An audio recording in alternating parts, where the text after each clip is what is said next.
Salcedo, ¿los tres cadáveres están juntos? No me he acercado al lugar. Ha provocado gran conmoción en las últimas horas la aparición de los tres cuerpos sin vida en General Rodríguez. Los mataron de 16 balazos. Quien da la orden del susto o la muerte es Aníbal Fernández, no Pérez Corradi.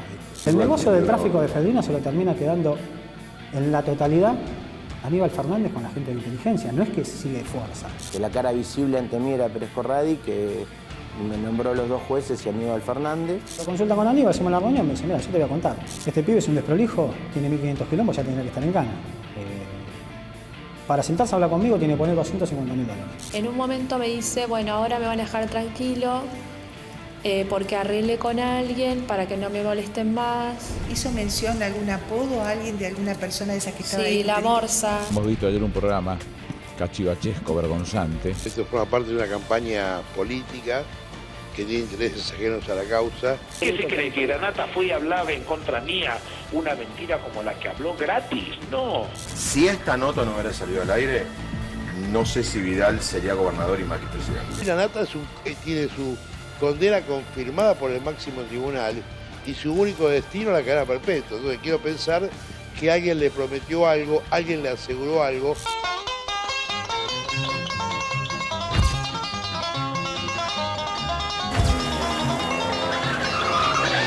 Se van hacia el barrio Villa Belgrano a bordo de este auto. Llevan como rehente, recuerdo, a uno de los custodios. Era un plan perfecto. 2:45 AM, las cámaras de seguridad toman una camioneta negra en la ruta 205 en la que irían los tres prófugos. Para cuando es descubierta su celda vacía, ya están corriendo hacia la libertad. No hubiera sido posible esa fuga sin complicidad de una parte del servicio penitenciario. Su escape fue un golpe fatal a la credibilidad de La Roca. Ofrecen 2 millones de pesos de recompensa por los hermanos Lanata, hermanos que se han fugado en plena madrugada del penal, aparentemente con la complicidad de guardiacárceles, donde tomaron de rehenes algunos y después se dieron a la fuga. Tomé la decisión de cesantear a la jefa del servicio penitenciario y a toda la cúpula. Más vale que aparezcan vivos, que los capturen vivos y que vuelvan a la cárcel. La fuga de los hermanos Lanata y de Víctor Esquilachi, uno de los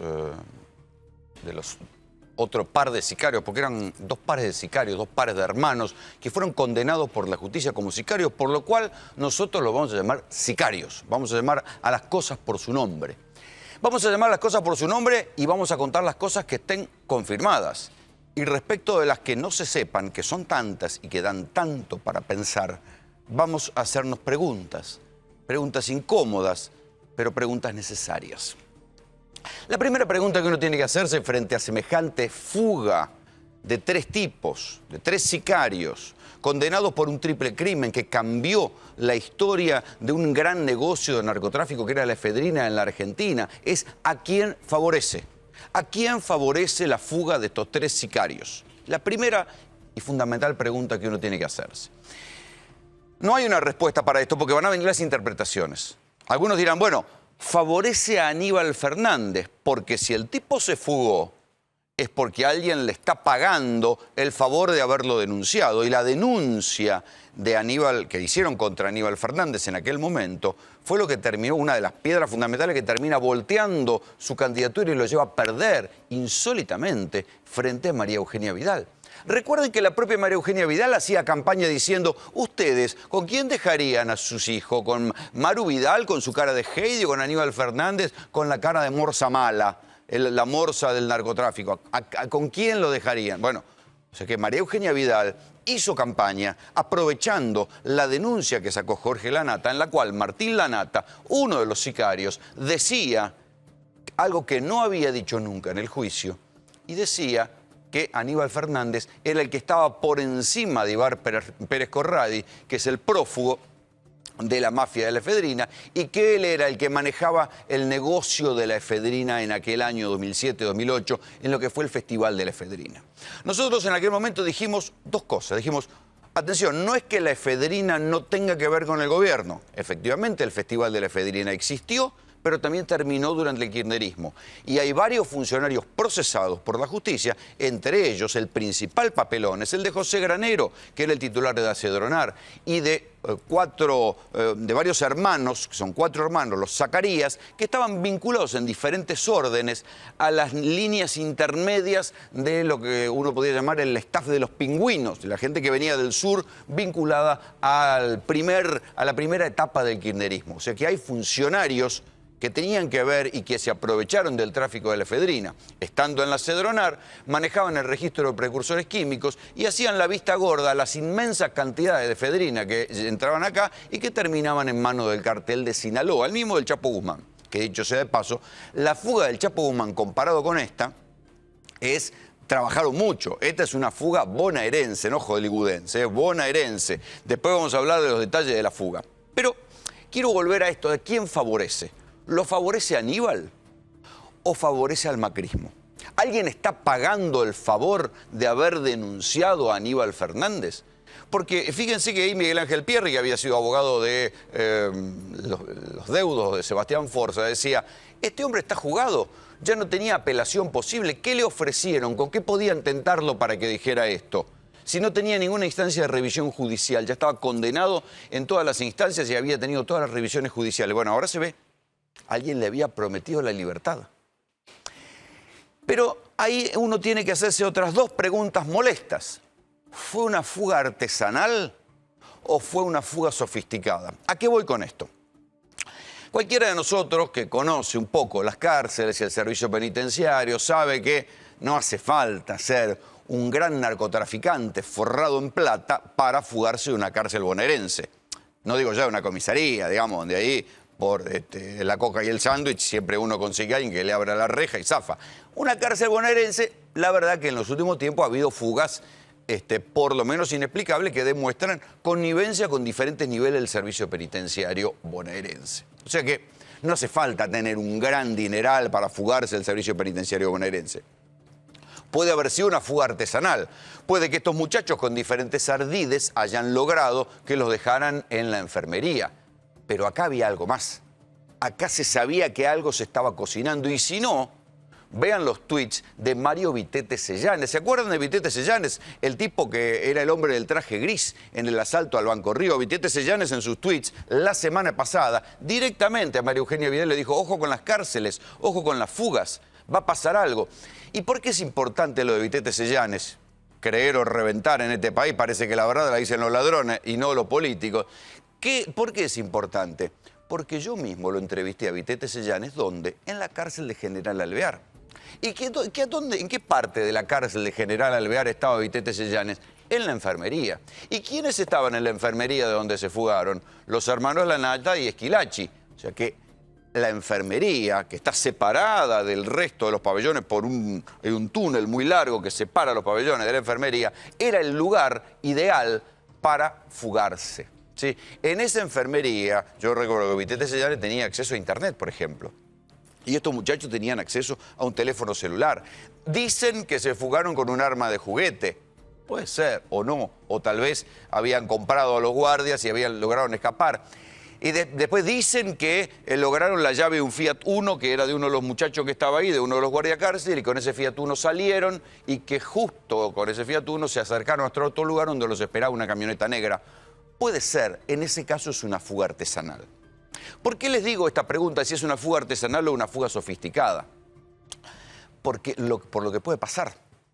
Si es una fuga artesanal, si estos muchachos están solos en la patriada y lograron el milagro o la estupidez de que pese a que María Romilda Servini de Cubría, la jueza que instruye la causa del tráfico de la efedrina en la Acedronar, la que tiene procesado a Granero y a varios de los Zacarías, le había tomado declaración a Martín Lanata para ver qué tenía que decir él contra Aníbal Fernández, a pesar de que ella había ordenado que le pusieran custodia doble, custodia especial, que estuvieran protegidos, que estuvieran todo el tiempo monitoreados.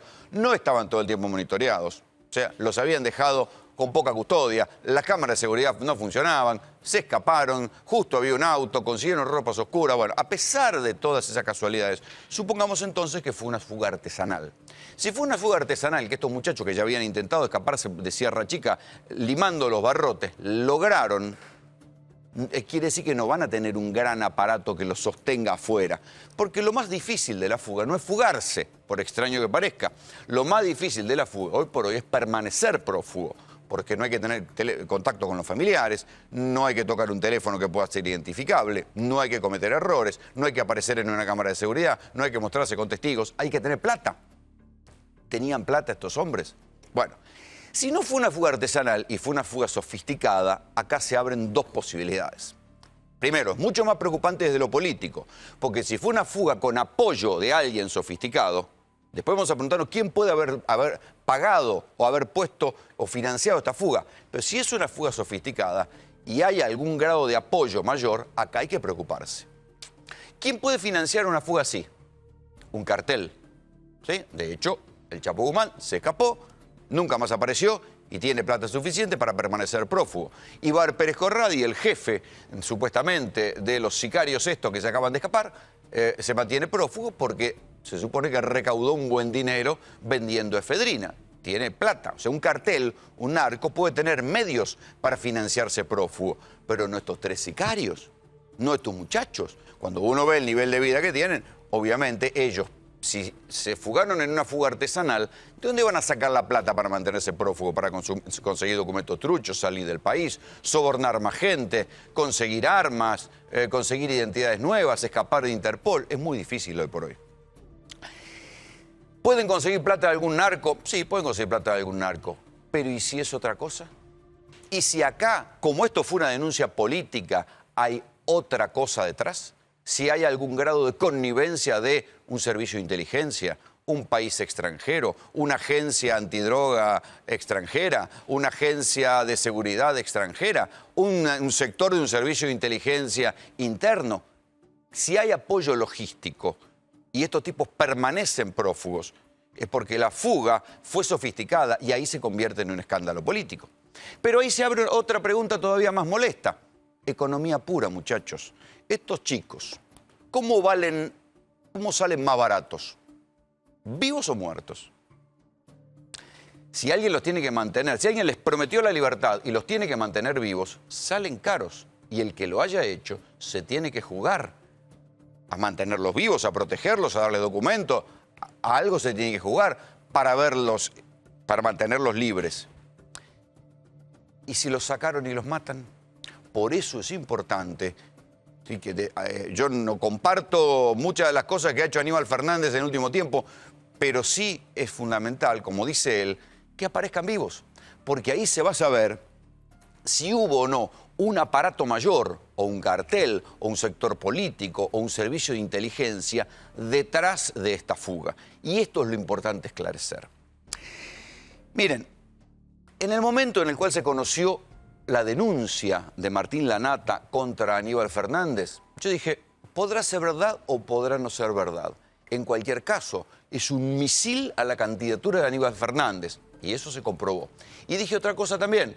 No se va a saber nada ni se va a poder comprobar hasta después de las elecciones, con lo cual era claramente una denuncia política.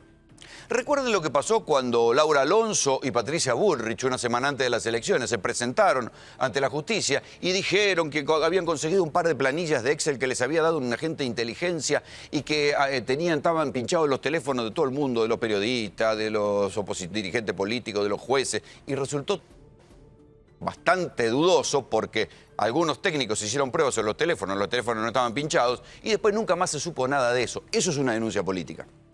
Una denuncia política es un escándalo que se judicializa y que después se diluye y queda en la nada. Pero el efecto político lo logra, la conmoción la logra. En aquel momento, con la denuncia de Martín Lanata, yo le decía esto, decía, pase lo que pase, sea verdad o no sea verdad, esto se va a ver después de las elecciones. Y después de las elecciones, si es mentira, el daño ya estaba hecho, la historia ya estaba contada. El detalle que se agrega acá es que no solo hubo una denuncia rimbombante, resonante, escandalosa, que provocó un efecto político, que obviamente parte de la derrota de Aníbal Fernández, además de sus propios errores, intransigencia, del lo que él llamaba fuego amigo de un sector del Partido Justicialista que no lo quería, además de todo esto, tuvo que ver con la denuncia de que este hombre era nada menos que el jefe de unos sicarios que mataban, o sea, y era el jefe de gabinete. Pero si se hubiera sabido que la denuncia de Aníbal Fernández contra Aníbal Fernández era nada, era intrascendente, porque recordemos que de todo lo que declaró Martín Lanata en dos lugares, uno con el fiscal Policita y otra con María Servini de Cubría, con el fiscal Policita la desestimaron, con el fiscal Bidone, que el fiscal que lo había investigado, también la desestimaron. Quedaba la denuncia de Servini y Cubría. Y si no hubiera pasado nada, ¿en qué quedaba la denuncia contra Aníbal Fernández? No es que a Aníbal Fernández lo hubieran reivindicado, pero ¿en qué quedaba esa denuncia? ¿Y cómo se pagaba este favor? Entonces, ahí me parece que hay una lógica peligrosa y que lleva a algo que todavía está muy caliente en la agenda política argentina, que es el caso Nisman. Una denuncia resonante y después la muerte del denunciante. No sea cosa que acá pase lo mismo. Que haya habido una denuncia resonante que tuvo consecuencias políticas, como también tuvo consecuencias la denuncia del fiscal Nisman, que después en la justicia esa denuncia se diluyó, pero ya poco importaba porque el denunciante estaba muerto. Por eso es importante que los tres sicarios, aunque sean tres sicarios, aunque merezcan la pena perpetua, aparezcan vivos, porque si no aparecen vivos va a ser la misma lógica del caso Nisman. Una denuncia resonante y la muerte del que denunció. Bienvenidos. Esta es Tercera Posición. Salcedo, ¿los tres cadáveres están juntos? No me he acercado al lugar. Ayer hablamos del triple crimen de General Rodríguez. ¿Está este hecho relacionado con la droga? No se lo sé decir. No se lo sé decir. ¿Para vos quién es el responsable? No, para mí no. Quien da la orden del susto o la muerte es Aníbal Fernández, no Pérez Corradi. Pérez Corradi fue el financista, no estaba enemistado a muerte. ¿Y vos qué prueba concreta tenés para apoyar lo que decís? ¿Por qué pensás que fue Aníbal? El negocio del tráfico de efedrina se lo termina quedando en la totalidad Aníbal Fernández con la gente de inteligencia. No es que sigue Forza. Forza llegó a ser un estorbo. Porque Forza, los clientes que tenía, no llegaban a un nivel de un cártel de México como para poder hacerlo. Después aparecieron otra gente que está vinculada, tengo el nombre de dos miembros del cártel, que origen mexicano, ¿no? Se dividían en células, uno recibía el producto, coordinaban la entrega, que esto lo hacía el muchacho de inteligencia, mano derecha del ministro. Entregaba el producto acá y el que pagaba era otro tipo, un domicilio cercano a Capital Federal. Yo llevo el dinero desde el departamento de este hombre. ¿De quién? El mexicano. Hacia el domicilio de Aníbal Fernández. Domicilio que también lo voy a aportar a la justicia. Está bien. ¿Cuánta plata era? $2 millones. ¿Y cómo lo llevas? ¿Físicamente? Físicamente, sí. Sí, dos horas. Fuimos con Máximo, pasamos por el domicilio de este tipo, pasamos a buscar el dinero y lo llevé hasta el domicilio de Aníbal Fernández, paramos atrás del auto de la custodia, bajó este hombre, entregó el dinero. Pero no fue una vez, fueron 2 veces. ¿Y las 2 veces qué cantidad? La segunda vez llevamos $3.200.000. A mí yo de esa gestión, de la primera que yo lo acompañé, a mí me dio $20.000. O sea, no es que me contó que había plata. Sí. Listo, bárbaro. Cuando vos decís que Aníbal fue el autor ideológico del triple crimen, sí. ¿Con quién lo instrumentó? ¿Quiénes disparan? Con esta persona de inteligencia. ¿Por qué no hablaste en el juicio? ¿Por qué no hablé en el juicio porque, primero, por asesoramiento de los abogados, segundo, por la magnitud del caso y segundo, por el tipo que está enfrente. Pensá que ahí del otro lado de la cámara está Aníbal Fernández. Sí. Decirle lo que quieras. Si va a salir en la televisión no lo podría decir, pero bueno, él sabe bien lo que yo estoy diciendo, él no puede decir que no me conoce y le doy un careo en la sede judicial, que no tengo ningún tipo de problema, porque yo todo lo que tengo testigos y demostrados.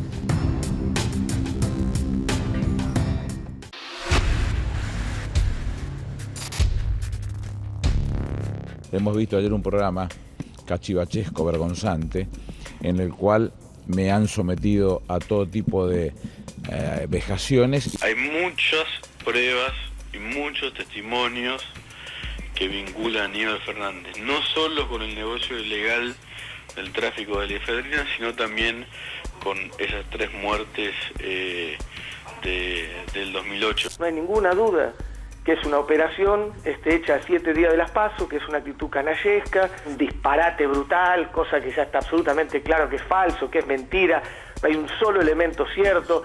Citan a 2 delincuentes que uno estuvo preso y otro está preso condenado a perpetua, que hace años había dicho todo lo contrario. Su responsabilidad en ese sentido ha sido muy importante en el crecimiento de la droga, por omisión obviamente creo, en el crecimiento de la droga del 2008 al 2014. La verdad que es muy llamativo, ¿no? Estar hablando de un tema como este de hace 7 años, con una persona que ha sido condenada en todas las instancias como el culpable y que él quiere acusar a otro, y a tan poquitos días de una elección primaria en la que Aníbal está jugando un rol importante en la provincia de Buenos Aires, la verdad que no parece ser algo muy normal. No pones las manos en el fuego por Aníbal. No, eso olvídate, ¿no? tengo la más que vos. Me siento dolido por muchos amigos que yo pensaba que tenían otros niveles de respeto por las personas. Y evidentemente me doy cuenta que son basura. Lamento y me duele esta situación donde se agrave un miembro de nuestro gabinete. Ahora, el hecho de que Aníbal sea víctima de una operación de prensa no lo habilita a acusarme a mí. Todos quienes me conocen saben que siempre he hecho las cosas por la positiva. Gravísima la denuncia, creo que la justicia tiene que avanzar en la investigación. Me gustaría, además, que no quede en la discusión de si esto es porque lo quieren o no lo quieren. Creo que acá hay que llevar adelante una investigación judicial seria y profunda, sobre todo porque le tiraron el Código Penal encima. Confío en Aníbal, pero lo que creo que es que me parece que muchas veces, si estamos hablando de que hay que respetar a la justicia, que la justicia tiene que ser independiente, hicimos un montón de cosas de la importancia de la justicia, entonces no prejuzguemos antes de que la justicia lo haga. Dentro del gobierno todo el mundo sabe cuál es la verdad.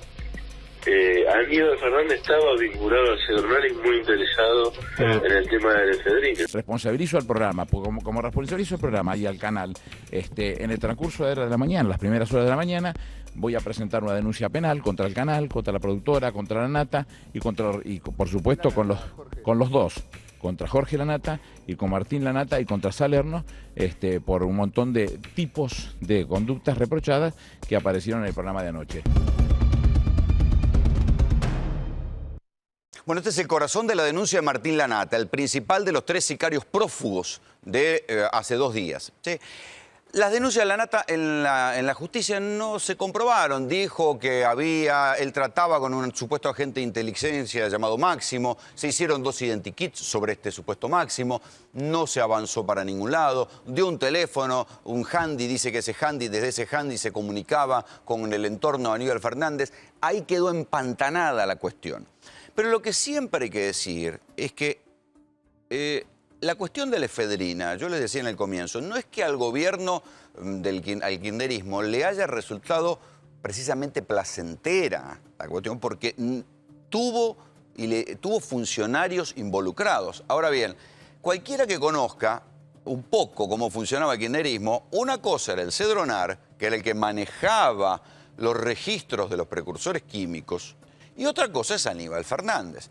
Ya hay una causa en el juzgado de Cervini y Cubría donde este señor, que es José Granero, está procesado. Es un papelón, es uno de los casos más emblemáticos de un hombre que estaba en una secretaría de lucha contra el narcotráfico y está procesado por favorecer el tráfico de efedrina al cartel de Sinaloa. Y estos señores, que son los hermanos Zacarías, que hay varios de ellos que también están siendo investigados, creo que incluso alguno procesado. Aníbal Fernández con la Cedronar no tenía buena relación, tenía pésima relación. Tanto es así que en un momento dado Aníbal Fernández presidía una comisión que investigaba las leyes antidrogas y qué sé yo, y que estudiaba si había que despenalizar o no y en qué medida el tráfico de drogas. Pero una de las primeras cosas que hace esta comisión es advertirle a la Cedronar sobre la efedrina. Y esto está escrito en su momento. Y lo recordó no solo Aníbal Fernández, sino que lo recordaron otros miembros de la comisión. Ahora bien, ¿qué es lo que lleva a Aníbal Fernández a una situación, si se quiere, más incómoda respecto de la causa de la efedrina, que de él dependía el RENAR? Y acá sí empiezan las casualidades. Porque en el RENAR estaba el hijo de este señor, que ¿quién es? Todo tiene que ver con todo. José Luis Meissner acaba de recibir la semana pasada un pedido de captura porque Meissner era el presidente de Quilmes y era la mano derecha de Grondona, y Aníbal Fernández también fue luego presidente de Quilmes. El hijo de Meissner era el que estaba en el RENAR a las órdenes de Aníbal Fernández, ¿sí? Y la Nata decía que él trabajaba directamente gestando permisos truchos de armas en el RENAR y que por eso podía llegar a Aníbal Fernández. Esto nunca se comprobó en la justicia, pero varias personas lo ubican a Martín Lanata en este lugar. ¿Llevaba a Aníbal Fernández o la cuestión de la efedrina terminaba acá en el papelón de la Cedronar? Está aquí con nosotros Claudio Gutiérrez de la Cárcova, juez federal de un tribunal oral que ha tenido varias causas, tengo entendido, de efedrina. Doctor, buenas noches, ¿cómo le va? ¿Qué tal? Sí, en una época nos agarró desprevenido esto. El Festival de la Efedrina se agarró. El Festival de Efedrina, sí. Habíamos recibido alguna alerta de alguna agencia extranjera, pero no sabíamos lo que era, hasta que empezamos a ver que se repetían numerosas causas de encomiendas postales con 60 kilos, 80 kilos, casi todas con destino a Sinaloa o Tijuana, en distintas mercaderías, ¿no? Me recuerdo una con edulcorante, recuerdo una señora que la detienen en el Ezeiza, dijo que era un suplemento dietario, que lo llevaba para México, y la señora siguió viaje, y era la novia de un jefe de un cartel. Después fue extraditada de Paraguay y la condenamos. Y con el tiempo surgió otra de las causas más grandes, que fue la de Mario Roberto Segovia. Que era el rey de la efedrina, el de Rosario, el señor que pasó de kiosquero a manejar un Rolls Royce. Si no me equivoco, empezó sirviendo café en el Club Regatas de Rosario. Ah, bueno, y cuando allanan la casa le encuentran 2 Hammer, un Rolls Royce 0 kilómetros, 500.000 euros en efectivo y 10 armas de guerra. O sea, esto, para que valga la pena, están escuchando a un juez de un tribunal oral federal que les está explicando la magnitud del negocio de la efedrina, como para pasar de ser mozo a tener 2 Hammer y un Rolls Royce. Entre el 2000 y 2008 en la Argentina se importaron aproximadamente 154.500 kilos de efedrina. Hoy le preguntaba a una médica cuál es la utilización medicinal por año que necesita la Argentina. Con toda la furia, 50 kilos por año. Claro. Lo que pasa que, bueno, el efedro, que es la planta donde sale la efedrina, está en China e India. México había cerrado la importación de efedrina porque es precursor de la metanfetamina del éxtasis. Entonces decidieron triangular por Argentina bajo el amparo de pólvora, distintas mercaderías. No era, obviamente, declarada como efedrina, ¿no? Acá fueron unos años de festival de la efedrina. Que se rompe con la triple muerte. Ahí es cuando se firma un convenio entre Ocaña, el exministro Aníbal Fernández, y Granero, siendo secretario. O sea que Aníbal Fernández firma un convenio que está en lo que formalmente es el final del Festival de la Efedrina. Yo creo que sí, que fue con la triple muerte, si no me equivoco, fue para mediados del 2008.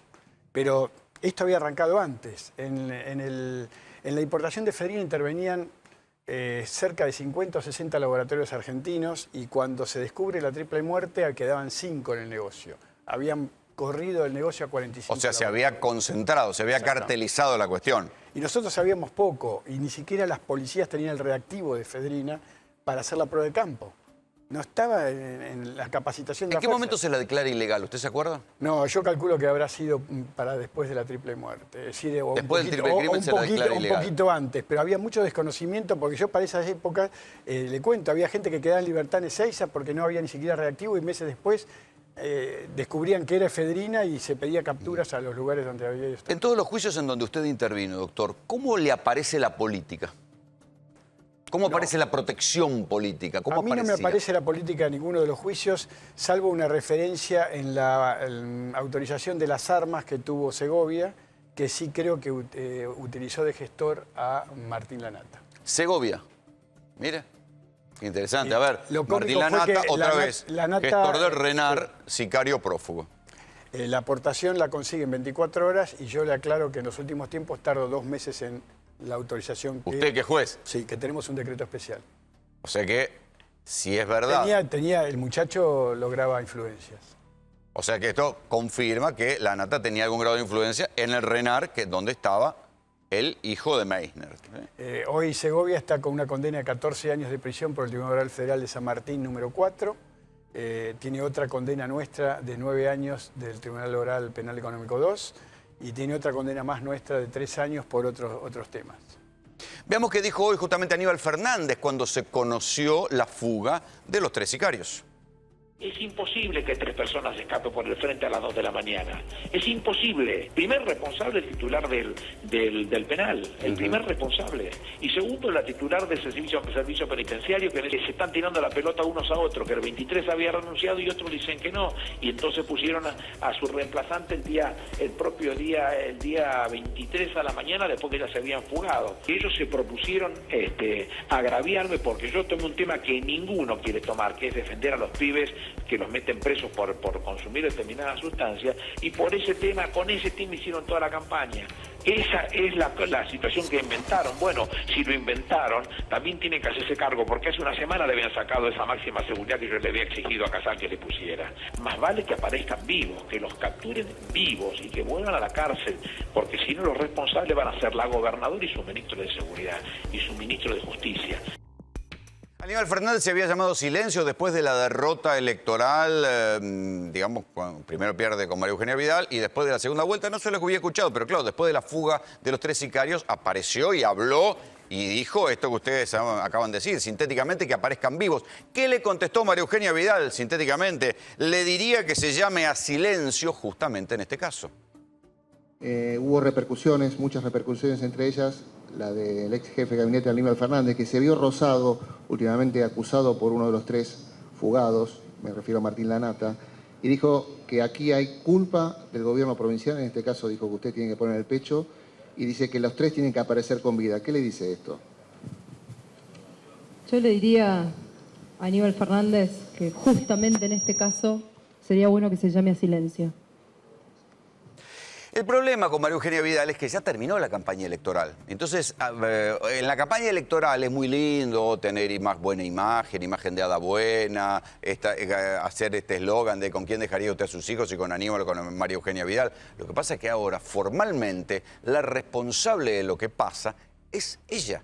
Es verdad que todavía no había entrado en el servicio penitenciario bonaerense. Es mentira lo que dijo hoy respecto de cómo había renunciado la titular del servicio penitenciario bonaerense, que había presentado la renuncia el 23 de diciembre y la había firmado. ¿Sí? Ella dice, le aceptamos la renuncia y descabezamos a la cúpula. No, la renuncia la había presentado antes de la fuga. Pero algo se sabía, porque por algo Vitete Sellán le estaba avisando a María Eugenia Vidal, que hoy, la verdad, dijo montones de catálogo de generalidades, pero respuestas de lo que está pasando, y hacerse cargo de la responsabilidad de lo que pasó, hizo poco. Atención con esto, pero tengo en línea a Miguel Ángel Pierri, fue abogado de la familia Forza en el juicio por el triple crimen. Miguel Ángel Graña te habla, buenas noches, ¿cómo te va? ¿Qué haces, Rolando? ¿Cómo estás? Buenas noches. Bien, ¿qué lectura hiciste de la fuga? Bueno, o sea, nadie se escapa de un penal de máxima seguridad en el ruedo de la pollera de la novia. Evidentemente acá hubo apoyo interno y externo. O sea, creo que acá hay corrupción. ¿Vos pensás que es una fuga sofisticada o es una fuga artesanal? Quiero decir, ¿aprovecharon un agujero y se fugaron o había una estructura para sostenerlo? No. Acá hubo una planificación. Esto no se resolvió el sábado a la tarde porque hacía calor y el domingo los muchachos iban a la pileta. Esto se preparó, se contó con el consenso de personas que estaban dispuestas a colaborar, a financiar esta operación. Esto es una operación de fuga. Lo que no entiendo es todavía a quién responde, o sea, si a ansia de libertad de personas condenadas a cadena perpetua o algo más. Creo que... Algunos están diciendo que esto sería como el pago de la denuncia. Aníbal Fernández, por ejemplo. Sí, algunos dicen eso, otros dicen que puede ser una propia crisis interna del servicio penitenciario con ganas de depurar a supuestas cúpulas corruptas. O sea, hay que distinguir entre el servicio penitenciario federal y el servicio penitenciario bonaerense. O sea, el servicio penitenciario bonaerense está pasando unas más terribles crisis. La cárcel de bonaerense, más allá de que esta es una cárcel nueva, entre comillas, bueno, todos sabemos los problemas que hay, nada funcionaba. No funcionaban las cámaras, no funcionaban los muros eléctricos, no funcionaban los controles de metales, nada. Ahora, a vos como abogado, Miguel Ángel, a vos como abogado, ¿es fácil lograr que te trasladen un preso a enfermería y lo dejen ahí?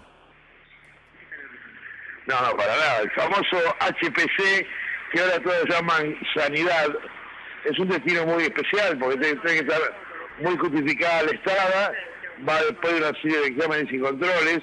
Pero igual te dice claro, escapar, salir de la unidad de salud, del penal de Alvear implica traspasar 7 rejas, controles electrónicos, guardia de prevención, guardia intermedia, guardia central, guardia de salida y guardia de retén. O sea, evidentemente sí, acá y que hubo además, algo más que ayuda, ¿no? Y que hayan coincidido 3 de los acusados por una misma causa en la enfermería, ¿no debería haber llamado la atención a alguien? Eso es una barbaridad. Supuestamente la causal por la cual fueron remitidos a esa unidad fue después del intento de fuga, creo, de hace 2 años, que fracasaron. Y ahora nos encontramos con que cuando fueron remitidos en agosto, quien recomendó su remisión a ese lugar lo hizo con una serie de protocolos para cumplir, creo que fue el día 3 de agosto, y ese protocolo de requerimiento no se cumplió con nada. Entonces realmente creo que esto merita una profunda investigación, como que es necesario que esta gente aparezca con vida, porque si no estaríamos esperando un escándalo de grandes proporciones, ¿no? En el caso, Miguel Ángel, de que no aparezcan con vida, ¿qué consecuencias pensás que traería? Bueno, esta es una fuga más escandalosa de la que yo tengo conocimiento realmente de un penal. Me acuerdo de la vieja fuga de Valor y su banda en octubre del 94 en la cárcel de Devoto, pero esta de estos hombres que eran los celebrities, entre comillas, del servicio penitenciario bonaerense, ya es un escándalo.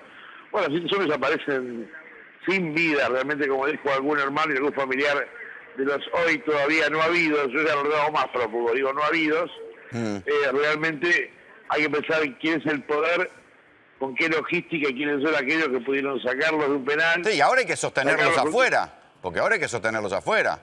Hay que tener plata, supuesto, documento trucho, escondite, hay que sostenerlos afuera, ¿no? Pero ser prófugo es algo muy caro y muy complicado, además cambiar continuamente de lugar de estar, y si no tenés plata tenés que salir a robar, no podés tener un empleo. Además, estos 3 muchachos son públicamente conocidos, hoy estoy hablando con alto jefe policial, hoy en todos lados, en todas las dependencias policiales de la provincia de Buenos Aires, y los móviles de todas sus fotos.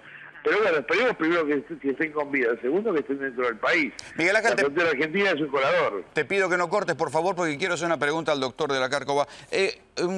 ¿Cómo se custodia un preso de tanto nivel? O sea, usted ha tenido a cargo, seguramente, presos a los que están juzgando. ¿Cuál es la instrucción en esos casos? En esos casos yo, por ejemplo, trasladé a la novia del que lideró la fuga de Seiza, que se iba expulsada a Brasil, y teníamos, inteligencia había detectado que podía ser rescatada por uno de los 11 o 12 o 13 prófugos.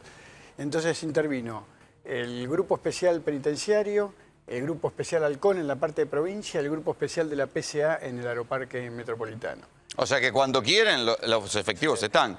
Miguel Ángel, ¿vos te acordás cuando lo llevaron a declarar al juzgado de Servini de Cubría? Parecía un operativo SWAT de Estados Unidos y ahora estaban solos. Bueno, nosotros hicimos un juicio oral con esta gente, con estos asesinos, que prácticamente se hizo bajo un encerrado, con un tribunal de Mercedes rodeado de policías, con control antimetales. Realmente estamos frente a personas que estaban vinculados a lo peor, y yo creo que acá tampoco hay que descartar en un análisis el apoyo del narcotráfico. Pero esto es corrupción, acá falló la inteligencia penitenciaria, falló todo. Hay que saber si falló porque es negligencia o hay delito. Claro. Miguel Ángel, te agradezco mucho el contacto. Un saludo, doctor de Acarco, su juez con mayúscula. Acá, es verdad, todos los abogados que están en el piso lo han elogiado porque dicen que es un juez imparcial. Así que bueno, aprovecho que tengo aquí también a Juan Manuel Casolati, secretario de Ejecución Penal de San Martín. ¿Es una fuga hollywoodense o es una fuga bonaerense? A mí me parece primero que tiene que ver con la agenda política en la provincia de Buenos Aires y tiene que ver con la interna del servicio penitenciario bonaerense. Yo tengo una pequeña sospecha, y en el 2003, cuando yo estuve trabajando en lo que era la Dirección de Investigación del Ministerio de Justicia, intentamos con un grupo de funcionarios generar los instrumentos para ir modificando algunas cosas del servicio penitenciario. Y a los 2 minutos, el jefe del servicio penitenciario estaba reunido con el gobernador, que era Solá, y con el ministro de Justicia, que era Mekievi. Después de esa reunión, toda la idea que teníamos nosotros como funcionarios para modificar las estructuras penitenciarias y generar la gran reforma del servicio penitenciario, porque decíamos que había no nichos de corrupción, sino que había una estructura, ¿sí?, programática de corrupción, a los 2 minutos después de esa reunión se acabaron las bondades de nuestras ideas y empezamos a trabajar en un ámbito en el que teníamos que hacer lo que podíamos. Intentamos hacer algunas cosas hasta que renunciamos después a fin de año. Yo renuncié finalmente con una denuncia penal denunciando el sistema de corrupción estructural de la provincia. El servicio penitenciario bonaerense no fue tocado desde la época de la dictadura. Es la única fuerza. Está bien, pero más allá de la cuestión general, 3 sicarios, uno de ellos instructor de tiro, ¿lo puede dejar en la enfermería al cuidado de un tipo? Pero no, a ver, Rolando, esto es un armado, ¿sí?, con clara intencionalidad política. ¿Sí? La verdad es que veo algunos personajes impresentables hablando. Yo la verdad que me avergüenza escucharlo a Aníbal Fernández hablando. Sinceramente digo, me avergüenza y no entiendo cómo otros no se avergüenzan de escuchar a un hombre que se escapó en el baúl de la Intendencia de Quilmes. No, es increíble que haya sido candidato a gobernador de la provincia de Buenos Aires. ¿Sí? Lo que digo es que acá hay una interna en la estructura penitenciaria y lo que han generado es una movida política en contra de la propia gobernadora. ¿Sí? O sea, vamos a hacer la lectura que la principal perjudicada es María Eugenia Vidal, no que es un pago de favores. No, al revés. Es más, la estructura penitenciaria que se veía... tengo algunos colegas que están trabajando en la provincia y que me habían contado algunas ideas que tenían de modificar estructuras penitenciarias. Yo creo que esta simple idea, por eso te conté lo que nos pasó a nosotros. Nos reunimos, llevamos a ir al gobernador y a los 2 minutos dijeron... No pasa nada de todo lo que hablamos, porque se había reunido con el jefe de servicio. Lo que digo es, acá la gobernadora intentó hacer algo, había una idea de un plan para modificar la estructura penitenciaria, y para mí el pago de esta idea fue exactamente esto, esta movida política. Por eso sale Aníbal Fernández y muchos están diciendo que la responsabilidad es de la gobernadora. Cuando la gobernadora no había tomado control. No hizo pie en el servicio penitenciario, no hicieron pie ninguno de los que pasaron hasta ahora. Y los pocos que intentaron hacer pie, hicieron pie para robar junto con el servicio. Gabriel Morín es un periodista especializado en temas judiciales. Gabriel, ¿vos te acordás la cantidad de gente que fueron, los custodios que tuvieron cuando Martín Lanata fue a declarar con Servini de Cubría? Sí, fue impresionante. La verdad es que ese día parecía efectivamente uno de los operativos más grandes que se vio en Comodoro Pi para la declaración, lo que fue 2 tramos, porque tenía Ahí está la foto, miren cómo vio custodiado. Tenía otra posibilidad de ampliar la declaración Lanata, eso nunca se llevó a cabo, pero da la impresión de lo que vos decías cuando contraponías sofisticado o si era una fuga normal. Parece que la de 2 años atrás fue una fuga limando los barrotes. Artesanal. Artesanal, totalmente, y los descubrieron porque hicieron una requisa y se dieron cuenta que había un mueble mal puesto, que había una situación absolutamente de película. En Sierra Chica, y de ahí lo cambian y lo mandan a General Alvear, que se supone que era de máxima seguridad. Ahí, ¿qué pasa? Después de la denuncia pública de Lanata, lo que él hace es pedir también al juez de ejecución que los agrupe a los Esquilachi y a los Lanata juntos. ¿Y por qué? ¿Por qué le dan el gusto? De alguna manera porque se sentían amenazados y querían de alguna forma podían hacer frente a la amenaza. Así dice el escrito que le aportó al juez de ejecución penal. Convalidan eso, pero con un montón de requerimientos. Ahora, con un protocolo. algo de lo que denunció Lanata, Martín Lanata, en la justicia, ¿prosperó hacia Aníbal Fernández? No, lo concreto es que no. Nunca se pudo llegar más allá de esa famosa oficina del Departamento Central de Policía, donde, bueno, se le atribuía eso del apodo de la Morsa. Fisonómicamente Aníbal Fernández podría llegar a hacerlo, pero también podría ser cualquier comisario en torno a lo que se estaba vinculando. Recordemos que también había vinculación, el triple crimen de General Rodríguez, las muertes en el Unicenter, la cocina de droga en Ingeniero Mayhuit, todo eso, temas de lavado de dinero en Entre Ríos, todo eso se junta cuando se logran armar las piezas y se concibe que era la misma parte del operativo con distintas ramificaciones que se ejercía aquí en la Argentina. Hay otro dato, Julio César Pose, uno de los presuntos entregadores de Vina, Ferrón y un ex agente de la CIDE. Un ex agente de la CIDE que participó en el operativo de pago a Tejeldín, en el caso AMIA, está documentado, digamos, como parte de eso. Nuevamente servicios de inteligencia en el medio, como una suerte de vinculación total. A ver, ¿qué pasa en este caso en particular? Cuando vos tenés agrupados en la sección enfermería, sanidad, pongámosle, no en el pabellón que tenían asignados. ¿Por qué? Porque estaban a la espera, según dice el parte, de que se hiciera cupo, que hubiera cupo en esa sección. Los tenés en ese sector. Se planifica una fuga con solamente 3 rehenes, es decir, 3 guardias se cruzaron en todo este camino hasta la puerta, hasta el portón principal. Y un auto que parece casi plantado como para dejar una señal, a nombre de alguien vinculado también al servicio penitenciario. Datos que se generan y que dan a entender que es sofisticado en este caso. Doctor de la Cárcova, si usted hubiera dado una orden de tener muy custodiado a alguien y el servicio penitenciario lo desobedece y se fuga, ¿qué pasa? Se abre una causa contra el personal penitenciario. ¿Y usted cómo monta en cólera? Mal. Bien, me imagino. Yo ya estoy en alerta. Nosotros tenemos un episodio durante la tramitación de la causa de Mario Roberto Segovia. Se descubre dentro de la unidad 1 de máxima seguridad de Seiza, se le descubren 1 o 2 notebooks y alguna presencia de alguna señorita que lo asistía en carácter de secretaria dentro de una unidad de hombres. Secretaria, mire Claro, usted, mire qué bien. por así llamarlo. Sí.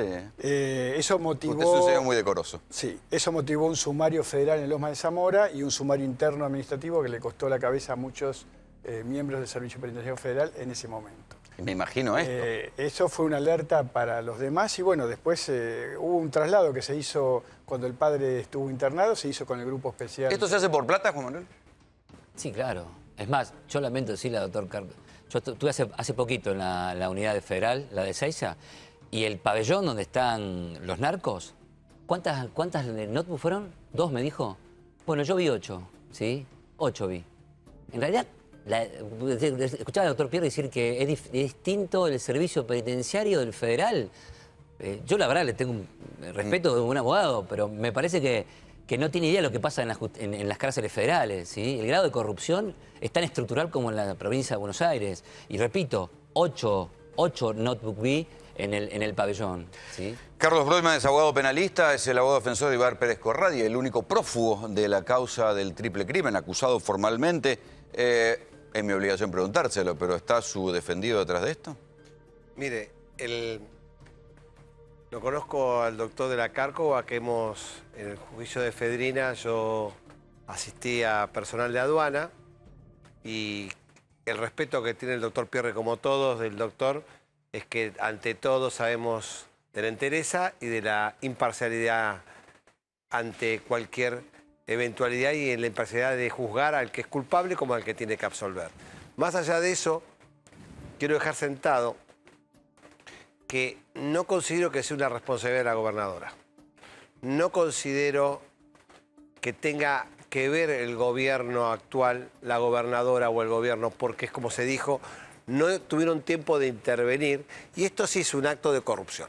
Una corrupción preexistente o post. O sea que y para usted es una fuga artesanal, digamos. Artesanal no es porque es una fuga con precio, porque esto técnicamente no se hace de un día para el otro. Pero precio, ¿cuánto es precio? 5, 10 mil, 100 mil dólares. En ninguna cárcel de Estados Unidos, que la conozco la del general Madariaga o general Alvear, que he estado hace 7, 8 años aproximadamente, la conocí. No es simple en una zona de campo una evasión de esta naturaleza con helicópteros, con todos los medios que se cuenta como para... Pero el helicóptero no está comprobado, es mito urbano por ahora. Como helicóptero para la persecución o para identificación de un móvil donde pueda identificarse, no que venga un helicóptero y se lo lleve. Lo que puedo garantizar, como bien dijo el doctor de la Cárcova, en un sistema donde hay determinados presos con posibilidad de fuga como la que han tenido, sean cárceles de España, los separan. Sean cárceles, bueno, en Estados Unidos esto ni ocurriría. Hablemos ya de las cárceles de Colombia. Es casi imposible que esto ocurra si no hay una connivencia, presunta connivencia. Es casi imposible. Aquí... Le agradezco, aprovecho, le agradezco al doctor Gutiérrez de la Cárcova, sé que se tiene que ir, muchísimas gracias por haber venido. Gabriel, cuando uno ve lo que está pasando ahora, ¿qué consecuencia puede tener dentro de las causas abiertas? Porque le da verosimilitud, no, la denuncia caerá, se seguirá investigando con lo que denunció Martín Lanata, no, ahora ya no va a ir a ratificarlo. Hay un dato importante que había pedido el fiscal Bidonde, que había pedido el registro de ingresos y egresos de visitas de Lanata en toda la zona previa, la etapa previa, digamos, a su testimonio. A ver si alguien le fue a ofrecer algo. Aquel testimonio en el cual mucho se sospechó, se dijo que había sido como una suerte de movida interna, que no hubieran podido entrar con cámaras a un penal bonaerense, sino una autorización de la máxima escala, pongámosle el ministro de Justicia de aquel momento, con toda una serie de elementos que podían llegar a aportar a lo que habría sido el armado de una causa. Está el testimonio de Salerno también, que en el testimonio de Salerno se desdijo. Se cayó a pedazos eso frente a la justicia, pero Lanata insistió... Por ahí, contra Aníbal, lo que dijo Lanata no prosperó, porque esto es lo que yo quería volver un poco a lo que le decía al comienzo. Atención con esta lógica, que es la lógica del caso Nisman. Una denuncia resonante que todas las instancias de la justicia federal después se cae, ¿sí? Pero después el denunciante aparece muerto. Entonces no sea cosa que acá sea lo mismo. Martín Lanata denuncia a Aníbal Fernández, aparece muerto y después anda a demostrar lo que pasó. ¿Tiene alguna responsabilidad política el alcaide Casal, Jorge Casal, en esto, que era el que fue el arquitecto del servicio penitenciario en todos estos años? Sí, en realidad es porque Casal siguió el propio paradigma institucional que tenía Di Rocco, el ministro de Justicia de Solá, y Mequievi, el anterior de Solá, que era ceder la gobernabilidad de la autonomía del servicio penitenciario a la propia fuerza penitenciaria. O sea, nombrar un jefe del servicio o un interventor, como lo han hecho durante los últimos años, pero que en realidad era un jefe político como cara visible nada más, como un ministro de Relaciones Exteriores. Iba a dar charlas, conferencias, ponía la cara en algunos eventos, pero el manejo de la cárcel, de la fuerza penitenciaria, quedaba en manos de la propia fuerza. Y Casal, el paradigma de Casal fue esto, y esto fue lo que muchas veces el kirchnerismo le replicaba, ¿no? Que dejaba que la propia fuerza penitenciaria se autogobernaba. Esto pasaba en la bonaerense. Por eso la izquierda del kirchnerismo lo criticó tanto. Exactamente, es el autogobierno de la propia fuerza. Cuando pasa... Carlos, ¿cuál era la relación de Pérez Corradi con Martín Lanata? Tuvieron una relación donde, como bien dijo el doctor de la Cárcova, era aficionado a las armas y pudo haberle conseguido a través, como varios gestores que todos conocemos, acceso para que pudiera hacer el trámite o llevarlo como tenía que hacer. O sea que eso se comprobó judicialmente, que Martín Lanata era gestor del RENAP. Ahora, a mi criterio, si yo soy Lanata y pienso que puedo, a través de una evasión, tener peligro en mi vida o que fuera una trampa, me quedo. ¿Y pero lo pueden engañar? ¿Jugado por jugado? Jugado por jugado, nadie a esta altura, con estas situaciones, puede pecar de ingenuidad. No se peca de ingenuo en estas situaciones. Cada cual sabe muy bien los roles que están desempeñando, las acciones que van a desplegar ante una evasión y la cobertura que se puede llegar a tener. Nadie asume el riesgo de ser un prófugo si no tiene una cobertura. ¿Es fácil ser un prófugo en estas condiciones? Para nada. Nosotros le recomendamos a Ibar Pérez Corradi con el doctor Rivelli, ante cámaras que se presentara, que nosotros le solicitamos que afrontara un juicio, que afrontara porque consideramos jurídicamente que podíamos llegar a la búsqueda de la verdad, a la verdad objetiva, y a que él hubiera quedado absuelto.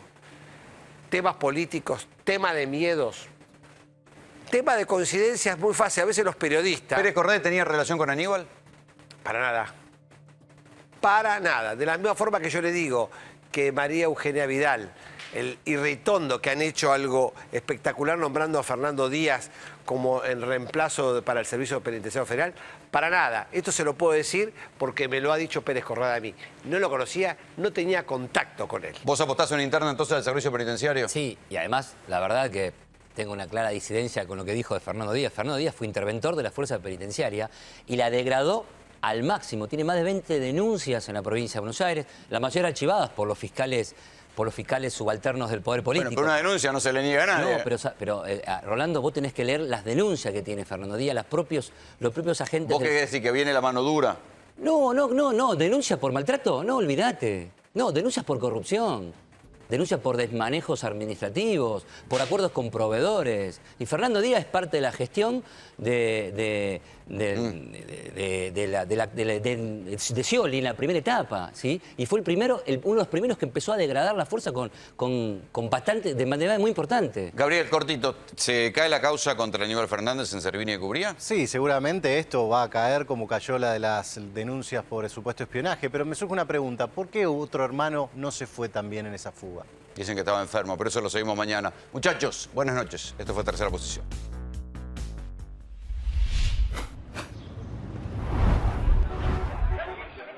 Accede al auto que quieras con la mejor financiación.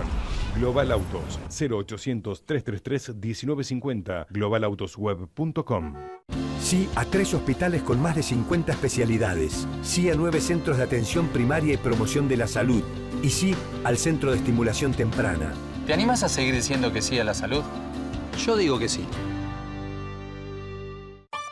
Un mundo dinámico, fascinante, digital, donde descubrimos posibilidades que te sorprenden, que te divierten, que hacen todo más sencillo, que mejoran tu vida, tu mundo, un mundo para todos. Telefónica.